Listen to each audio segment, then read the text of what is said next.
Hi everyone, welcome back to another episode from Apps Academy. Today in this video, we will be learning how to add a payment method on DoorDash. Adding a payment method on DoorDash is quick and easy. Launch open your DoorDash application on your smartphone and log into your account first. And once logged in, tap on the Me button at the bottom right corner from the home screen. After you tap on Me button, you will see this interface where you need to tap on Settings at the top. From your settings page, tap on Payment. Now, choose a payment method you'd like to add to your account. You can choose from credit or debit card, PayPal, Cash App Pay, and Klarna.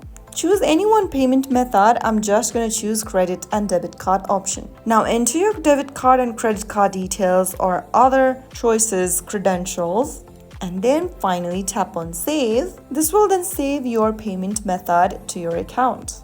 Your new payment method will be linked to your DoorDash account and ready for your next order. You can also update or delete payment methods anytime from the same menu. So that was how you can easily add a payment method on DoorDash application. If you found the video helpful, don't forget to like, share, and subscribe. I will see you in the next episode. Thank you for watching.